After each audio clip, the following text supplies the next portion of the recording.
Ces mots apparaissent. Explorer la Chambre des communes à l'édifice de l'Ouest.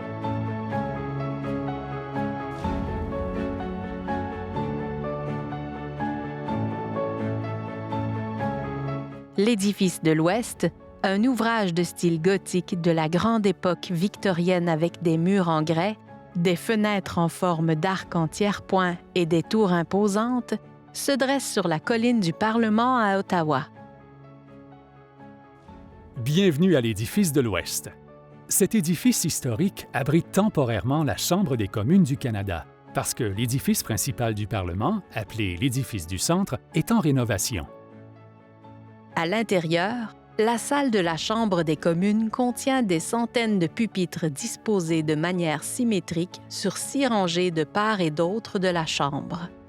Les fauteuils en bois ont un rembourrage vert assorti au tapis vert du sol. Le plafond moderne, qui comporte un puits de lumière, est soutenu par des colonnes d'acier qui ressortent des murs d'origine en pierre. En attendant sa réouverture, les députés se réunissent ici pour débattre les projets de loi et ensuite les faire adopter. Une photo en noir et blanc montre l'édifice dans ses tours actuelles. Datant de 1865, l'édifice de l'Ouest est l'un des plus anciens bâtiments du Parlement et de la ville d'Ottawa.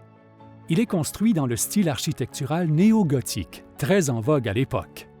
Vous en reconnaîtrez peut-être certaines des caractéristiques classiques, comme les arcs de pierre en ogive, les vitraux ou cette grande tour.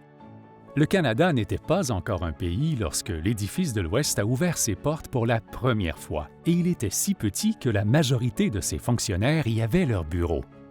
Une photo contemporaine montre l'édifice avec le puits de lumière en verre au-dessus de la cour. Au fil des années, l'édifice s'est agrandi, tout en continuant d'abriter les bureaux des parlementaires.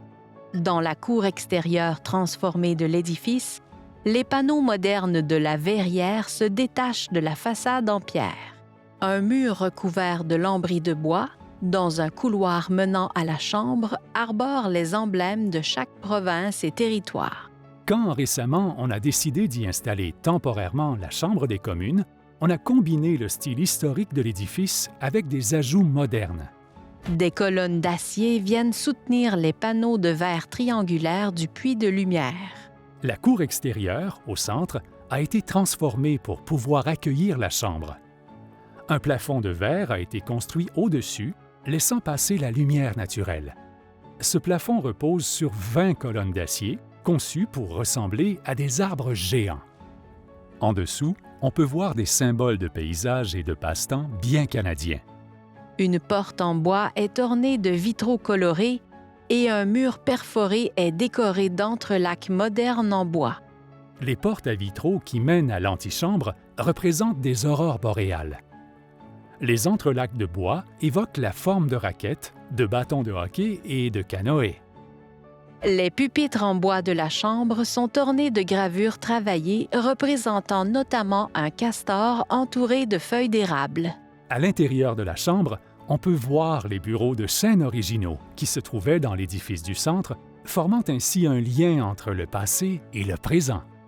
Chacun de ces sièges est assigné à un député de la Chambre des communes. Les députés sont élus pour représenter une partie précise du pays, qu'on appelle circonscription ou comté.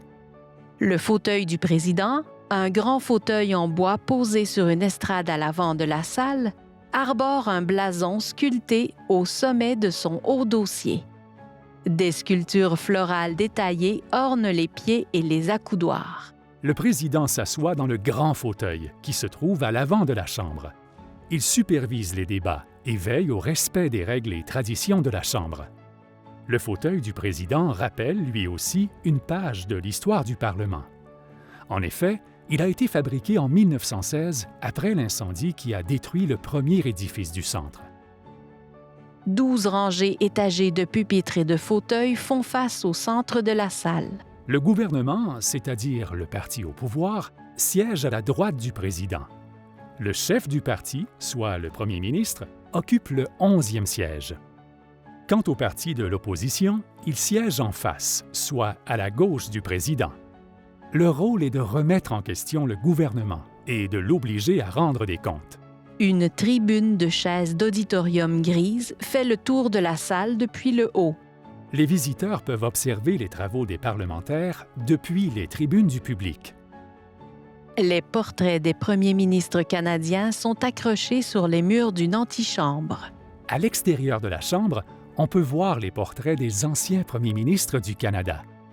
Le style de ces portraits évolue au fil des années en fonction de l'artiste et du sujet. Dans une pièce blanche et circulaire, des vitrines contenant de grands livres ouverts sont alignées le long des murs. Les pages affichent des listes de noms sous un ruban indiquant l'année. Tout près, on retrouve les livres du souvenir qui ont été apportés de l'édifice du centre. Les livres contiennent le nom de tous les soldats canadiens qui sont tombés au combat. Tous les jours, les pages des livres sont tournées dans le cadre d'une cérémonie spéciale. Tous les noms sont donc visibles, une fois l'an. L'histoire parlementaire du Canada se poursuit à l'Édifice de l'Ouest, un lieu historique qui réunit des représentants de partout au pays. Logo du Parlement du Canada. Produit par la Bibliothèque du Parlement. Les images d'archives sont présentées avec l'aimable autorisation de Bibliothèque et Archives Canada.